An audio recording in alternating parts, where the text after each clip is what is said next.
Hi friends, எல்லாருக்கும் வணக்கம். இன்றைக்கி ஒரு ரொட்டீன் விலாக் தான் ஷேர் பண்ணலான்னு இருக்கேன்.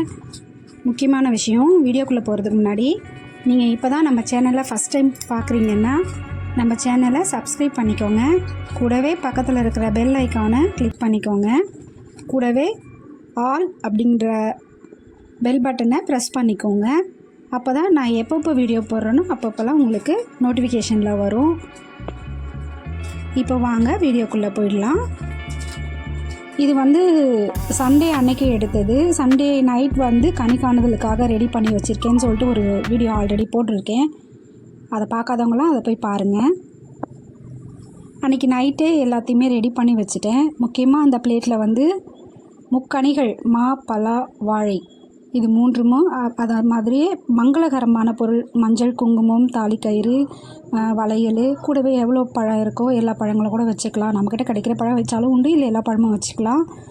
அதுக்கப்புறம் காசு நிறைய பணமாவோ இல்லை காயின்ஸுங்களாவோ எவ்வளோ இருக்குதோ அதை நம்ம வச்சுக்கணும். அதுக்கப்புறம் நம்மக்கிட்ட இருக்கிற தங்கமோ வெள்ளியோ எதுவாக இருந்தாலும் வச்சுக்கலாம். ஏன் இதெல்லாம் நம்ம வைக்கிறோன்னா, நம்மளுக்கு வருஷம் முழுவதும் இந்த செல்வங்கள் அனைத்துமே நமக்கு கிடைக்கணும் அப்படின்றதுக்காக தான் இதெல்லாம் வைக்கிறோம். நாம் காலையில் எழுந்த உடனேமே அது முகத்தில் முழிக்கணும், இந்த பொருட்கள்லாம் பார்க்கணும் அப்படின்றதுக்காக, கண்ணாடி வழியாக பார்க்கணும் அப்படின்றதுக்காக எல்லாத்தையும் ரெடி பண்ணி வச்சுட்டு காலையில் எழுந்த உடனேமே ஃபஸ்ட்டு கண்ணாடி வழியாக அதை பார்த்துட்ட பிறகு தான் அதுக்கப்புறம் நம்ம குளிக்க போகிறோம். குளிச்சுட்டு வந்துட்ட பிறகு அதுக்கப்புறம் குளிச்சுட்டு வந்தால் தான் நம்மளுக்கு எல்லா வேலையுமே ஆகும். ஃபஸ்ட்டு குளிச்சுட்டு வந்துட்டு அதுக்கப்புறம் வாசலை கழுவி விட்டுட்டு கோலம் போட்டுட்டேன். சின்னதாக ஒரு கோலம் போட்டுட்டேன். என்னால் இன்றைக்கி பெரிய கோலமாக போட முடியலன்னு சொல்லியிருந்தேன் இல்லைங்களா. கலர் கூட நான் அதிகமாக போடல, சிம்பிளாக கொஞ்சம் கலர் மட்டும் போட்ட மாதிரி அன்றைக்கி கோலம் போட்டு முடிச்சுட்டேன். வாசலை டெக்கரேஷன் பண்ணி வச்சுட்டேன். அதுக்கப்புறம் பூஜை ரூமில் நேற்று எல்லாம் க்ளீன் பண்ணி வச்சுருந்தேன் இல்லைங்களா. நான் எப்போவுமே முந்தின நாள் தான் நான் க்ளீன் பண்ணேன். நான் பங்குனி உத்திரம் ப்ளஸ் பௌர்ணமி அதுக்கெலாம் தேவையான பொருள் மட்டும் தான் க்ளீன் பண்ணியிருந்தேன். வருடப்பிறப்புக்கு சுத்தமாக எல்லாமே க்ளீன் பண்ணிக்கலாம் அப்படின்னு சொல்லிட்டு நான் வச்சுட்டேன். அதனால் சண்டே காலையிலேயே க்ளீனிங் வேலையெல்லாம் முடிச்சுட்டு மறுநாள் காலையில் அப்போ தான் நம்ம ஃப்ரீயாக வேலையை செய்ய முடியும் அப்படின்றதுக்காக முன்னாடியே ரெடி பண்ணி வச்சுட்டு இருந்தேன். அன்றைக்கி அதுக்கப்புறம் பூவெல்லாம் எல்லாம் போட்டு விட்டுட்டு பிரம்ம முகூர்த்த விளக்குமே அன்றைக்கி போட்டு முடிச்சிட்டேன். ஃபஸ்ட்டு பிரம்ம முகூர்த்த விளக்கை ஏற்றி விட்டுட்டேன்.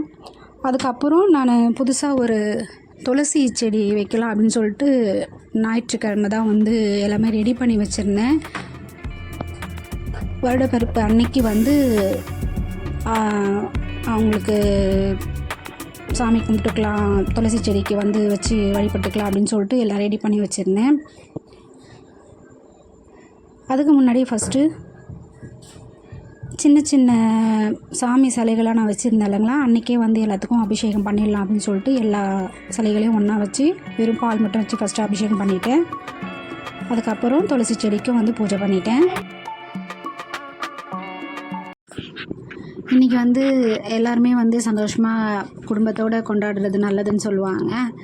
நம்மளோட தமிழ் வருஷத்தோட ஃபஸ்ட்டு டே இன்றைக்கி. அதனால் இன்றைக்கி இந்த மாதிரி பூஜையெல்லாம் விசேஷமாக செய்வாங்க எல்லாருமே.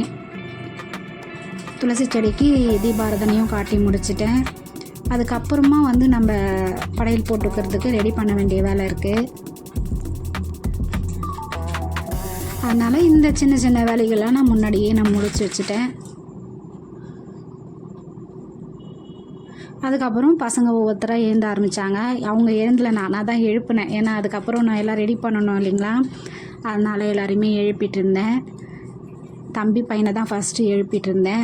அவர் தான் எழுந்து வந்தோடனே ஃபஸ்ட்டு கனி காணுதல் பார்த்தாரு. அதுக்கப்புறம் தான் என்னோடய பசங்க, பொம்பளை பசங்க எழுந்து பார்க்க ஆரம்பித்தாங்க.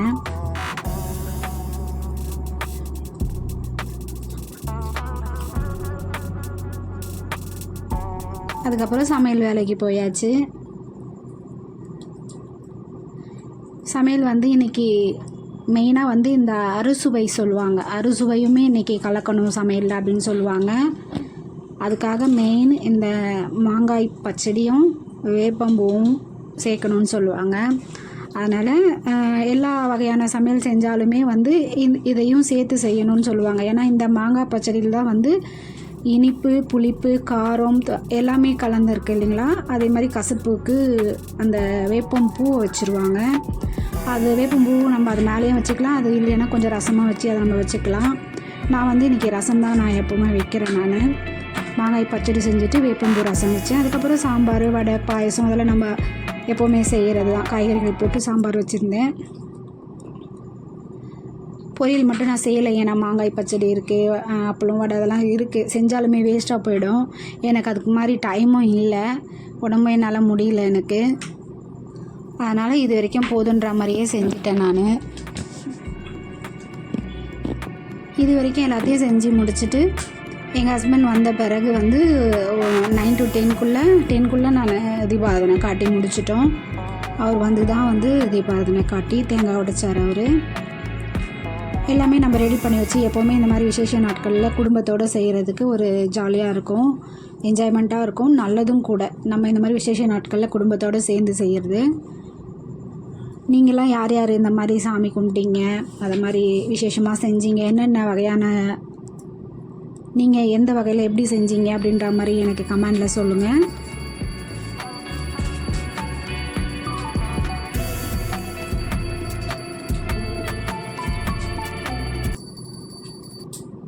ஃபுல்லாக தீபாராதனை எல்லாத்துக்கும் காட்டி முடிச்சுட்டு அதுக்கப்புறம் நான் ஃபஸ்ட்டு காட்டிட்டேன். அதுக்கப்புறம் எங்கள் ஹஸ்பண்ட் வந்து தீபாராதனை காட்டிட்டு தேங்காய் உடைச்சி வச்சுட்டாரு. ஏன்னா அந்த தேங்காவை தான் நான் எப்போவுமே மறந்துடுவேன். அதனால் நான் ஃபஸ்ட்டு இதெல்லாம் செஞ்சுட்டு அவரை தேங்காய் உடைக்க சொல்லிட்டேன். நான் எப்போவுமே மண்டையில் இருக்க கொண்டே காணுன்ற மாதிரி தேங்காய் மட்டும் எப்போவுமே நான் வைக்க மறந்துடுவேன். அதனால் எல்லாம் ரெடியாக வச்சுட்டேனா அப்படின்னு சொல்லிட்டு ஒரு வாட்டி பார்த்துக்கிறது நானே. அவர் பெல் அடிக்கும் போது என் தம்பி பையன் நான் கொடுங்க நான் அடிக்கிறேன் மாமா அப்படின்னு சொல்லிட்டு அவர் வாங்கி அடிக்க ஆரம்பிச்சிட்டாரு. இன்றைக்கி வந்து தமிழ் புத்தாண்டு இப்படி தான் போச்சு, ஜாலியாக போச்சு. உங்களுக்கெல்லாம் எப்படி போச்சுன்னு கமெண்ட் பண்ணுங்கள்.